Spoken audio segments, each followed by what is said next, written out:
네, 어제 김태영 기자에 이어 오늘은 최수연 기자가 상세한 내용을 설명하려 나왔습니다. 자, 은 씨처럼 고발을 당해서 실제로 돌아와서 병역을 이행하는 경우가 많습니까?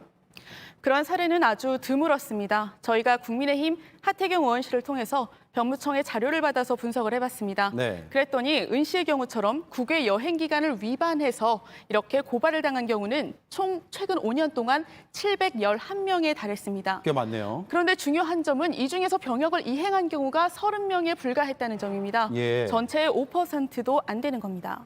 네, 5%요. 그러면 95%는 버틴다는 얘기네요.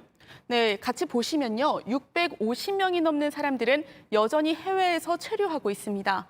은 씨의 경우도 비슷한 건데요. 만약에 고발을 당했더라도 이렇게 해외에 체류를 하고 있으면 강제적으로 데리고 올 수 있는 수단은 현재 없는 상황입니다. 네.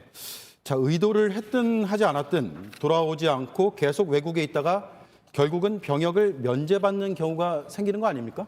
네, 실제로 29명은 병역 의무가 소멸이 됐습니다. 은 씨도 영주권을 땄기 때문에 귀국하지 않고 계속해서 버틴다면 만 38살부터는 병역 의무가 사라집니다. 네.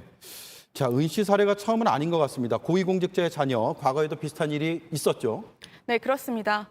그래서 병무청은 고위공직자들의 자녀들을 따로 명단을 관리를 하는데요. 저희가 이 부분도 한번 살펴봤습니다. 네. 그랬더니 이 중에서도 국적 상실이나 이탈을 이유로 면제된 현황이 최근 5년 동안 전체 10명이었습니다. 그런데 여기에는 은 전 위원장과 같은 전직의 사례는 배제가 돼 있습니다. 그러니까 전직의 사례까지 합쳐진다면 전현직 사례 더 많을 것으로 추정됩니다. 네. 제가 어제도 말씀드렸는데 이거 평범한 사람이라면 생각하기도 어려운 일 아닙니까?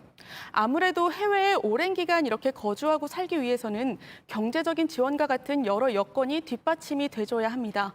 그러니까 상대적으로 사회 고위층의 자녀들이 이 부분에서 더 유리한 여건이 있다는 건 부인하기가 어려운 사실입니다. 네. 물론 병무청이 허가하지 않은 상태에서 면제가 되면은 나중에 한국으로 들어올 때 국내에서 취업 등이 제한이 되긴 합니다.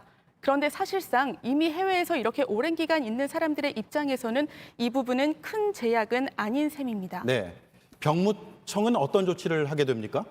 병무청은 지금 할 수 있는 조치는 다 하고 있다는 입장입니다. 실제로 이렇게 홈페이지에 들어가면요. 병역 기피자들의 명단을 실명으로 볼 수가 있습니다. 네. 또 형사 고발을 하거나요.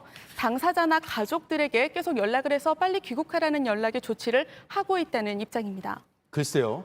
효과가 있을까요? 맞습니다. 사실 크게 실효성이 있지는 않습니다. 형사 고발을 해도 그냥 들어오지 않으면 그만이다 보니까 소극적인 조치밖에는 없다는 지적이 계속 나옵니다. 해외 인터폴 수배 같은 경우에도 병역법이 국내법이다 보니까 대상이 되질 않습니다. 네. 그래서 국회에서는 계속 법 개정에 대한 목소리가 나오고 있는데요. 이렇게 해외에 계속 있는 경우에는 군 면제가 되는 나이, 그러니까 만 38살의 나이를 더 높여야 한다는 주장이 계속 나오고 있습니다. 실제로 관련된 법안들은 현재 발의가 되어 있는 상태입니다. 네, 충분히 논의를 해봐야겠군요. 최수영 기자 잘 들었습니다.